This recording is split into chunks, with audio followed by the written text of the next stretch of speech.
Hey everybody, on this episode of Clinic Press, we do a roundtable discussion on mental health. We actually recorded this on the way down to Madison for the CrossFit Games in early August with our special guest host, Andy Asco. It was a great discussion. We got into a bunch of different things. With that is the discussion about it. We got some ideas and some other things that we try, but again, we don't play doctors on the internet, and we aren't mental health specialists by any means, so please take it with a grain of salt, but we do think it is something that is beneficial to listen to. With that, we wanted to highlight our partnership with Paragon Fitness and Nutrition. These guys make some incredible supplements to help just that supplement your life, to help get you over the hump of everything, help enhance certain areas of your life. You can check out all their stuff at paragonfn.com. If you use the promo code CP15, that's CP15 at checkout, you'll get 15% off, which helps support them, helps support us, and you go on from there. So with that, please enjoy this episode. We hope everything is going well for you, and we look forward to catching up with everybody soon.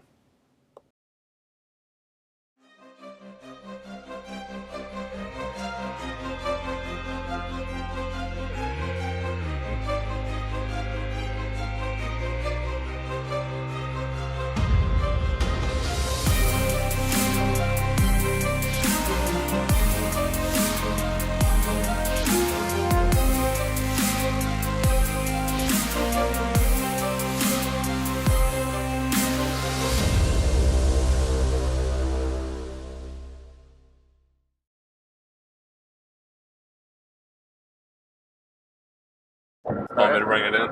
Yes.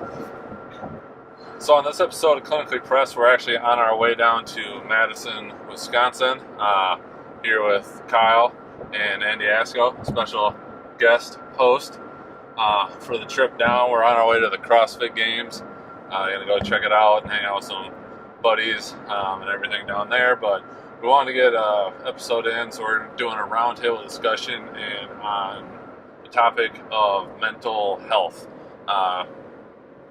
Slight caveat on that, none of us are psychologists or play one on the internet. Except for me. And you might, but yeah. I can be whatever I want. My mom told me so. So we're not actually talking about like advice or like anything like that, but it seems to be a topic that comes up more and more across all levels of sports and competition, and probably even just in the general day-to-day with everybody's lives. So we just wanted to talk about kind of where we see it at and where the future could go and what benefits it could have and so on and so forth. So with that, I know it's something that's come up in a couple of research things I've been reached out to on surveys about the importance of using or having something with sports psychology support in athletic departments and in strength and conditioning. And between that and sports nutrition is definitely the major frontier for at least Division I schools where there's a little bit more money to go around. But I mean, I guess it's becoming a bigger thing. I don't know. Yeah, I think it was pretty unheard of in further times ago to have all these big athletes have. I mean, nowadays most of them have sports psychologists and other people trying to get the mindset right and just trying to eke out every little percentage or partial percentage point that you can get from your mindset and your confidence and things of that nature. I don't think years ago that anyone really put that much value into it. It was just kind of this brutal mindset and get hyped and get going. Yeah, exactly. But now I feel like as a population of people, as in athletes and coaches and practitioners of all natures, we started to accept that, hey, maybe how the athlete feels has a bigger role in performance than we thought. And not even just performance, but life outside of athletics, which I think is important, having that work-life, family balance. And although it might be hard for example, CrossFit Games athletes who I'm sure train multiple times a day and their life, they're engulfed by this world of CrossFit. But I still think it's important to have kind of that outside life as well, something you can do to step away when training gets rough or to rely on when you need some support. It's something that you can't physically measure as much, so I think that's part of why it was kind of put on the back burner. You can't see it or feel it as much, so it wasn't thought of to be as important. And I think maybe obviously it is, and maybe more of an emphasis on it now is I don't know, I think just there's more awareness to it, even though you can't physically feel it or see it or measure it. Doesn't mean it's not important. I was listening to the Mindside, that Brett McCabe one, that Brett Winchester suggested to us. Yeah. He's a sports psychologist, played college baseball at LSU, and he was talking a lot about it, and he was talking with another guy who wasn't a psychologist, but focuses on it, that like the stigma has been like slowly been pulled away, that it's not like psychology used to be like if you went to a psychologist you were nuts, like you had something wrong, like you couldn't keep your shit together, like just you couldn't handle life basically. And he thinks that it still has a long way to go, but it's becoming more open where people can go to a sports psych because they are working on performance, but it may just be going to help them manage their everyday stresses in life, which is in effect going to make their performance better because they can get a better grasp. And then he thinks that some of the bigger names, when you start throwing out, celebrities and, these high-level athletes that seemingly got it together, but they're now utilizing this to help enhance that, some of that stigma is getting pulled away, and it's not the end of the world that you're nuts because you wanted to go talk to somebody to help you operate at a higher level. I think everybody can admit that they're not perfect. So if you have an right area, so if you have an area of improvement and you can improve on it, then I can see, especially if you're performing at that level where the small things are really going to make a big difference, then it makes a lot of sense to pay attention to it and take every advantage that you can. I think when I think about it more and more, I think coaches have tried to play sports psychologists for years and years, and trying to explain. I think the biggest thing is look at the big picture. It's training today might go bad, training tomorrow might go bad, but every sport is not about what happens today or tomorrow. It's where you want to end up. And for years, I think coaches try to play that role, but now we're finding out that coaches don't necessarily have that big a vested interest in how an athlete feels. We're more worried about how they perform, and I think that's just the nature of being a coach. So I think bringing in a third party like an exercise psychologist or a psychologist in any right to kind of address the shortcomings of a coach psychologist is pretty beneficial for athletes. I know a former institution, a couple of them I worked at, one had a full-time plus a psychology fellow. I'm not actually sure if that's a real thing, but basically somebody finishing up their doctorate that was doing clinical hours, I guess would be the best way to say it. And then the other one had somebody come over from our student health center that helped out. Both seemed to focus more on what our athletes, or at least what seemed to come out of it more, was less about the performance enhancement, things that they could do to, reduce stress before competition, or like, mindset things. And I know the guy at one institution was more helping with potential eating disorder problems, or, disordered eating, not necessarily that they were going full blown. Whereas the other ones, it almost was more of like a stress management, time management. Like that was their major focus. It ended up being, not because they chose it to be that way, but the people that were coming to see them and utilize their services, that's what it kind of seemed to end up being, which I thought was interesting when they were higher competition institutions where, that's what everybody thinks that their people are there for, is just to win. And a lot of times it was those people just trying to deal with balancing it all, to be a good student, to still be a high-level athlete, plus still maintain some level of, like you said, balance in your life. which I think is unique, that's kind of more of where that's gone potentially, and it's not even so much about how to eke out that little extra performance directly, where this might help it indirectly. But I think that makes sense. I can't imagine. I know the pressure of trying to compete at a high level, but I can't imagine being in a situation where how I competed at that high level determined whether or not I got a college education. If you're a D1 athlete, that's a real possibility.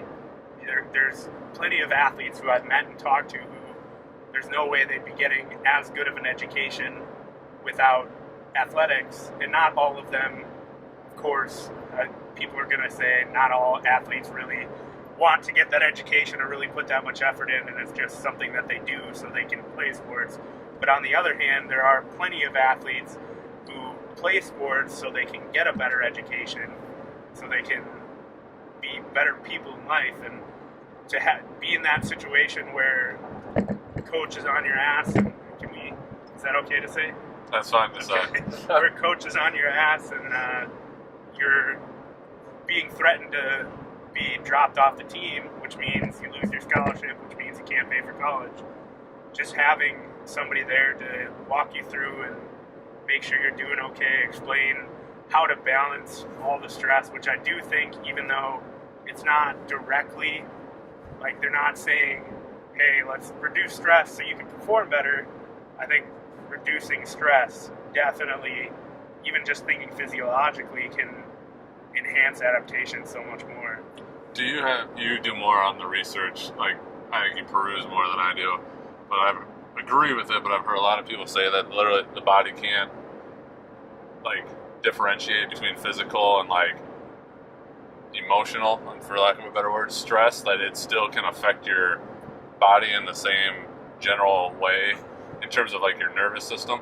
I think I don't have any research behind that. I've just heard some people say that. I've heard from that what I understand from some of the research we did at UWL. Or physical versus mental. Yeah. Some of the research we did at UWL was validating these surveys. So we take these surveys, perceived stress scale, perceived recovery status, and trying to find a way to estimate physical preparedness without looking at blood markers and salivary markers and things of that nature. So we try to correlate, and of course correlation isn't always great, but it's where we start, trying to correlate these biological markers with these more subjective markers. And I haven't seen, I guess I shouldn't say I haven't seen any, but the overwhelming majority of these studies find a positive correlation between people saying that they're not recovered and the biological markers saying that they're not recovered, or people saying that they're in high stress situations, their week was especially stressful, and seeing like cortisol elevated and testosterone being lowered. So I think it's very plausible. And for reference, I'm just a master's student, but so there could be a PhD out there who's going to tear me apart, but this is my understanding. It's very plausible that how people feel can very much affect their performance, and that's why there's a saying like how you feel is a lie. It's not a lie. It's something very much to take into account for, and I think too many coaches don't take that into account and burn out athletes left and right. Especially if you can't phase shift out of it. Yeah. Like that was another one, I don't remember who said this, but they were talking about it, and this might have been on a barbell shrug one. The guy's like, I'm not, like, if you're trying to flip it on, like when you're walking up to the bar for your set, you're already late. Like, what are you saying to yourself walking into, the 5 minutes before you're walking into your workout? Because if you're walking into that saying that you feel like crap and, you're thinking this, there's it's so hard to flip that switch. And it just makes me think about like our guys when we train early in the morning, because that's the best time we can get them all together. And, if they're not walking into that workout excited, the odds of them getting the most out of it, it's almost impossible to get that switch flipped. Yeah, definitely. I think that's a big thing. Once I switched to programming in RPE, or rating of perceived exertion. I had a lot of kickback from people saying like, well, on my best days, I felt like crap going into the gym, and RPE would totally wipe that out. And that's where you gotta dig deeper and realize that how you feel physically is just a part. So it's not a lie. It's very much a part of your performance, but it can't be the only part. So a saying that I forget who, somebody, I think it might have been Matt Andre said this.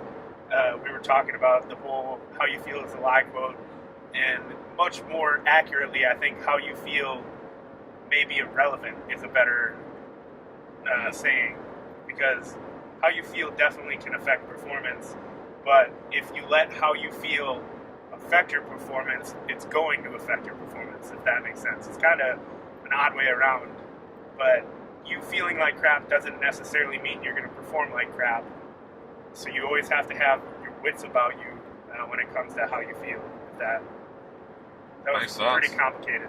I think it is important to actually be aware of how you feel too, because I think it's very common for people to just go through life or even a workout or whatever their program is, and not even be aware of what, like, self-analyze, like, okay, how am I feeling today?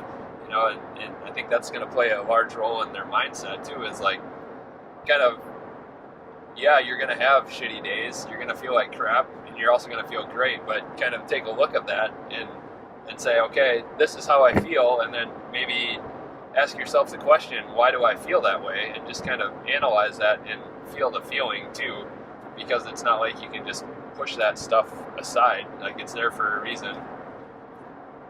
And not to totally phase shift on this thing, but now it just got me, when you're saying being aware, like, people that are hurt or injured, like, if you don't feel like you're going to get better, or at least, like, be motivated to want to get better, I don't know that you are, but you might eventually. But I think there's a lot of stuff, you know, between being, like, mentally positive about the fact that, granted, it can't go for everything. You're not going to, like, spontaneously heal certain things, but, like, if you constantly come in feeling like you're in a state of pain, always, which I'm sure, Kyle, you see a lot, no treatment is necessarily going to fix that, because you won't let it. Like, you won't allow, you know, whatever the practitioner is trying to do to actually help you, because you don't have any faith that it's actually going to do it, or you just feel like you're in a constant state of pain no matter what. Well, that kind of crushes it for you. Yeah, The Biology of Belief is an amazing book. It's super interesting, and it, you know, we talk about, like, believing it, and you have to believe it. And this book, he has actually objective evidence to kind of show, you know, so it's kind of cool. It kind of bridges that gap between just, you know, like that belief or the feeling or the thoughts and actual hard science. It's incredible. It's really interesting, but along the same lines, like, yes, you got to believe it. For sure. You know? I like that. I'll have to check that book out. Very good. There's Side note, 129, right? I think so. Okay. I'll recognize it. Sounds good. Just shout. I forget. I think it was one of y'all. Maybe it was Doc. Did we have a conversation about a study looking at rotator cuff tears or labral tears? Wasn't me. So I might butcher this, but maybe it was Doc we were talking about. Now that you mention it, yes, I know what you're referencing. So they did a study, and they had all these people with diagnosed shoulder labral tears, and they did a survey before they started PT, and they surveyed people, asking them whether or not they thought they could recover without surgery, and whether or not they thought the physical therapy program would help them recover. And by an overwhelming majority of people who said that they thought the PT would help them recover, even though a labrum tear, the only real treatment, the only fix is a surgery, people who felt that the PT would help them recover had less pain and recovered better. And most of them didn't go on to get surgery. And the people who thought that PT wasn't going to help went on to get surgery for the majority. So that I think that's just a powerful kind of study. And not to ramble, but my other favorite study when it comes to sports psychology centers around confidence, which is something I preach about a lot. And there was a study done, it was a long time ago. I think it was like the 60s, 70s, or 80s. I can't even remember. I read the paper 2 years ago. And they basically took two groups of people, and both of them were given a placebo. But one group was told, or no, both groups were told that they were taking anabolic steroids. So they were saying the other group was on a placebo, but you're on a steroid, so you're going to get stronger and bigger. But both groups were given a placebo. Does that make sense? Yep. Okay. You just did that head turn. No, I was trying to figure out the road.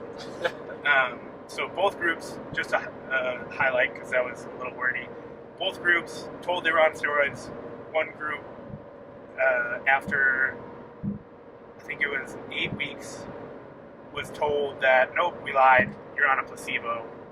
And the other group kept believing they were on a steroid. So after, the progress after 8 weeks was like 10 kilos gained on squat and deadlift, 5 kilos. It was pretty much the same across the board on bench, and it was just phenomenal gains for 8 weeks. And then after the second 8 weeks, where one group thought they were still on the steroid, one group found they were not on a steroid, the group who was told they were not on the steroid returned back to baseline, and the other group continued to gain. So no differences in the training program. Only difference was the belief that you were taking an anabolic steroid that would give you extra benefit. That's insane. And I think that just shows the power of confidence in sports performance, and then just, I guess, bridging into life, which might be kind of important sometimes, I guess. There's another book, The Science of Self-Confidence by Brian Tracy, and it talks about it's the next one. 132. My bad. I just almost got him killed. We're still alive. The Science of Self-Confidence, it's another good book, and it talks about, everything right there. It's just how much of an impact that has on everything, basically, like people's success in life. If someone's going to be confident and believe that they can do something, they're going to be successful with it. And I hate to use this, but I shouldn't even look at, is it LeVar Ball? Dude says he's gonna do something, and I can't say that I agree with most of what he does or stands for, but as a person with self-confidence, look at what he's done. He's gone out and started his own shoe brand, and he's been very successful with just making a name for his brand. And I'll link to a Jay Billis article that was really good about how it was. He was entertained, and now it's kind of pushing. He's kind of gone over the other side. Anyway. When this comes out, we'll have to see where he kind of stands with that, right, because it'll be very interesting. I think this comes. You meet a lot of PhDs, and when you're in your masters and when you're in college doing research, that might fall. Don't let the mic fall. And I think one of the things that first jumped out to me was there are a ton of nice PhDs, but a lot of high-level researchers have ginormous egos. And I'm not going to mention names, but if anyone in our lab group listens to this, you know exactly what I'm talking about. They have ginormous egos, and they're obviously incredibly intelligent. They're high-level researchers, but they get shit done. If you don't have confidence in your own work, who's going to fund you? Take it right up here. If you don't have confidence in your own work, nobody's going to give you $500,000 to run a research project when another guy tells the company that he's going to get the results. And it's not about telling them you're going to get positive results. It's just showing that you're a competent researcher, and nobody's going to believe you if you don't tell them. Confidence. Same thing with patient, if I'm giving a diagnosis or something and I'm unsure about it or not sure of myself, like, okay, I'll maybe never see you again. So yeah, you have to be confident, and that's important, for, we talked about for performance and athletics and whatnot. But you mentioned, Andy, carrying over into the rest of life, the rest of your career, that's going to be huge. Joel's quiet because he doesn't know where we're going. No, I've been down this road before. I'm just concentrating. What else? There was something else I wanted to say with mental health. I think, just while you're thinking of it, we almost got into it, but when you started talking about the placebo effect, I thought you were going a different route with the study. But like even like this, the placebo effect, yes, which can be extremely powerful, but they've even gotten to the point where they've done like sham surgeries. Like they don't actually go in and fix anything. They just put you through the whole process and wake you up, and it's like a miracle cure, and nothing changed. Like not a physical. The only thing that changed is I'm not even sure if they make an incision, to be honest with you. I think they just put you out like you were gonna have the surgery, and that's incredible to me. That the power of the mind. But yes, it's incredible. Do you remember your thing? Yeah. This wasn't what I was thinking of, but it's going along with the placebo effect, which, for all intents and purposes, is just an effect. Two stories come to mind. One, they had researchers come into this factory to just do some efficiency kind of observational testing, and the researchers came in white lab coats like normal and whatever. They look like efficient people. They look like big timers. And they found that day that the efficiency and the work done in the factory was like twice as high, or some ridiculous number. It was just, the output was way higher than normal, and they couldn't figure out why.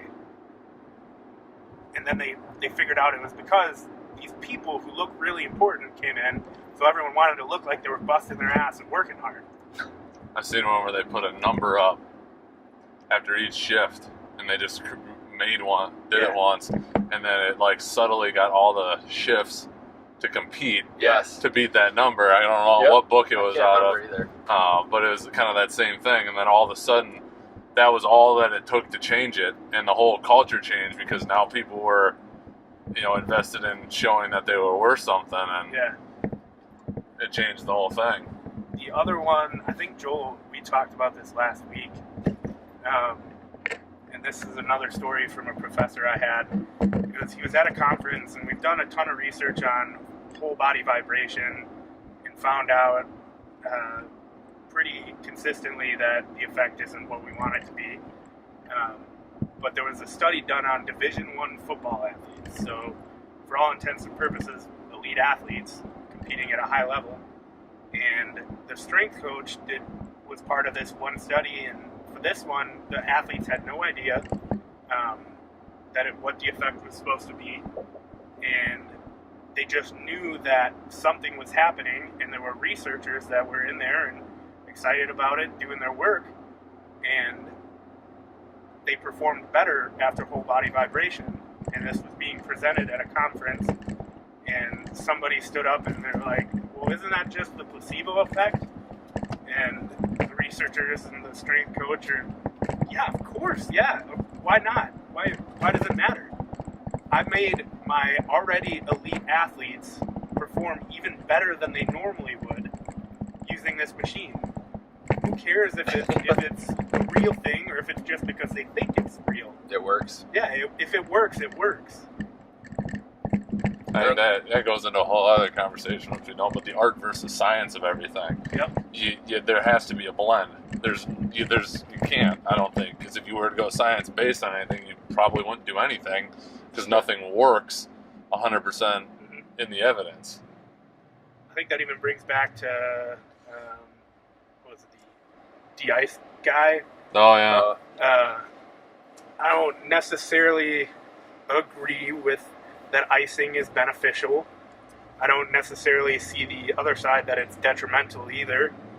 But if an athlete were to come to me and be like, hey, I have this injury and I really feel like ice helps, ice it. What are you waiting for? Or I if, do the same thing. Taping. If you're like, I don't really think this ankle needs to be taped, but in their mind it makes it more stable, even though they maybe ask for pre-wrap. It makes them feel cool. Yeah. It has nothing to do with stability. Maybe they feel like it helps them. Tape it. Who cares? These things, having an athlete comfortable and confident and feel good about their performance has such a big role in to just be a coach who shoots down, a coach, practitioner, doctor, whatever, who shoots down everything that an athlete wants is just going to... Just because it's not in the books. Yeah. Yeah. So that was my first kind of lesson coming into research was, well, this isn't supported. Why would I have you do this? Or I don't believe that this is beneficial. But it comes down to the art, not the science. You're like, okay, it's not beneficial, maybe, but it's not detrimental. It doesn't stop us from doing what we need to do, so why not? I'm with you. Oh, that's what I wanted to talk about. Ale Asylum?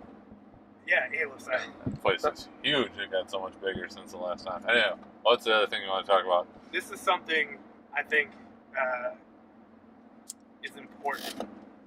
And I can only speak for myself and speak for other people who perform at high levels that I've talked to about this subject. But I think everyone on the outside looking in to these athletes always assumes that athletes are like these happy-go-lucky, super optimistic kind of people. And at least for myself and a lot of other high-level people I've talked to, that's not necessarily the case. So when people around us, when we get second place, say, and we were hoping for first, and people around us are like, you still got second, that's amazing. And I think that hurts our psychology more than it helps. Like the support there, people don't try to empathize because it's something that they couldn't have done. So they just don't get that we're actually unhappy that we got second place at X competition, be it a world championships, national championship. I can't imagine going to an Olympic championships and getting second. For most people, that would be 20 times the best day of their life as far as performance-wise. But for these people getting second, I'm sure they're crushed. They're not training their whole lead up until that to just get second. I mean, yeah. So I guess why I bring that up is I just wanted to hear your guys' thoughts about, because I know, Joel, you work with athletes on a regular basis and see how, like when seasons are not going right or if wrestlers have a big tournament that they lose, how you kind of see them handle their day-to-day life because it obviously spills out. I think some of it is not letting people overreact because I think even before you tie in all that stuff, the winning and the losing, it's if some is good, more is better, mindset. And so I've seen a lot that they lose, or something doesn't go their way. Their immediate thing is, well, what do I got to do to fix it right now? How am I going to fix it if I just work harder?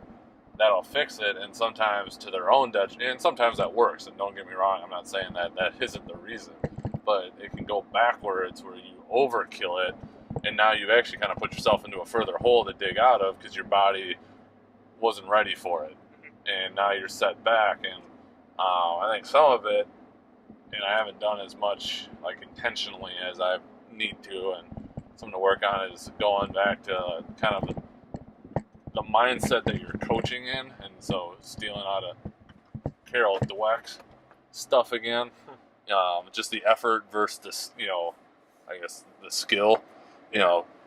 Sure you didn't get it, but did you, in the process, did you do all the things you needed to do to lead up to it? Did you do this? Okay, this worked up to this point, right up to the execution. So the effort was there, and that's something that's easier for us to control. And if you can maintain that, to build off of that, and to your point when you're saying that, I guess I had never really thought about it that way. About saying, oh yeah, second's great, where that can be, insulting. I think it's almost weird because you almost feel like it's whether it's patronizing or almost insulting on the other side. If it was like, oh well, why didn't you win first? Yeah. And I know I've had that with a couple coaches. I mean, they finished second with their team, and it's like, well, why didn't you win? Like, what happened? Why didn't you win? And I guess they kind of look at where they were going into it. Were they expected to win, or were they expected to finish fifth? Had an amazing competition, and the coach is very honest with themselves on where their team was at, and they ended up second, and they're ecstatic because they maximized their potential. So I think a lot of it's kind of knowing, well, then what can you where the person is going into it, or what their mindset is going in. Like for you, anything but first in your division at a national and even world meet, anything but first is just not. That's where you've been, and that's your striving. And knowing that, if you got second, I wouldn't sit there and be like, "Oh, well, congrats on second. That's great," because I know that. I know better. Yeah. But it could also be hard. What can you do with that, though? Like, you get second, are you gonna, feel sorry for yourself and curl up in a corner and like let that make you worse, or are you gonna use that as an opportunity for growth and be like, all right, what didn't I do right? Right. How can this make me better? Maybe that's a good thing sometimes in the long run. Yeah. Oh, definitely. There was a quote actually. This is fitting because we're going to the CrossFit Games. Did you watch the Fitness on Earth, Joel? I know Kyle did. I did. Yeah. The documentary. Yeah. Yeah. I think was it Sarah? Nuts. Makes me feel terrible about Sarah my life. Sigmund's daughter after she lost last year. Because it was right. That was the two going for first and second, Sarah and Katrin. No, I don't think she got second. I can't remember the lady's name that got second. She was right up there, though. Anywho. I forget. I'm really bad with names of it. It's a documentary, so I'm not meeting people. But the second place girl, it was kind of like a toss-up on the last one. Whether she fell behind far enough to lose and Katrin caught her, or if she had done just enough to pull it off, and it was delayed. And finally, they announced that Katrin had caught up and won. The documentary team asked her, how was that feeling? She's like, I'll never forget that feeling because it's what drives us. Right. So I think it's an important lesson that you see young athletes, especially going through, is that step from high school maybe to college, or more specifically in my experiences, high school powerlifting into the open world or the junior world of powerlifting. And you see a lot of really talented high school powerlifters just fizzle out. Like some of the guys, I was thinking about it when I went to sub-junior worlds in Poland in 2012.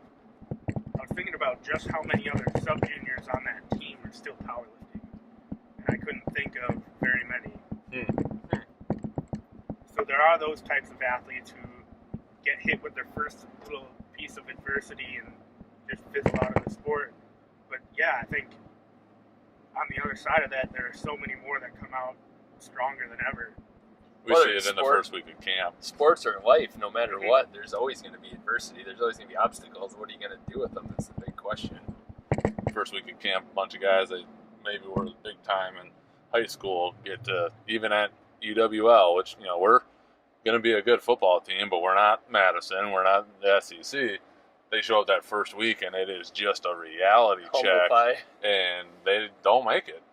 We've had some really good players just this isn't for me. They're not ready to put in, and we've had a lot of guys that have also transferred out from small D2s where they're on a small scholarship, and the time commitment was just brutal that have decided to come down where we're still going to compete at a high level, but it's not going to crush people. Joel. I know, just ruining thing. I don't even know who that is. We're going to have to redo the whole podcast. I can imagine those are the athletes that you don't want on a team anyways, though, if they're that mentally weak that they're going to break from, just the first obstacle. They're not going to the last. What scopes a lot of those athletes too, and this is not every single athlete, and I guess it's not most athletes either, so that was an overstep. I think what scopes some of these athletes is just that they've never really had to work to get good. Like a lot of these athletes were just naturally talented. College did that to me on the education side. Yeah. It slapped me in the face. Yeah, me too. A lot of these athletes are just talented naturally, and in high school, their coaches kind of gave them everything that they asked for and overlooked all of their shortcomings as people and as students because they put out for the team. And when they get to college, they realize that they're all those people on the team plus those who have that and worked, so they're not the top dog anymore, and they just fizzle out because they're not willing to take that in stride and change. Agreed. Separates the men from the boys, I would imagine. And just state how much I love the city of Madison. Yeah. Just wanted to throw that out there.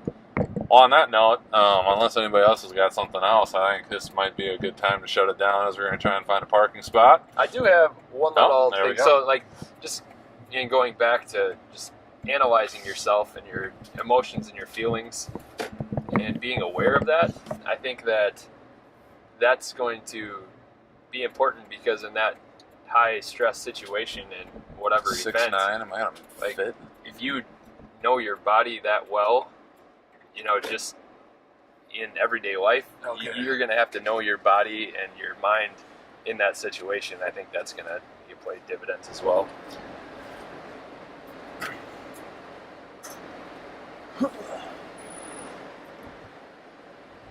I think we're not in a parking garage, so I think we're going to wrap it up. That'll do it for this episode of Clinically Pressed. Thanks, Andy. Find us and like us on Instagram, follow us on Facebook, and we'll see you next time.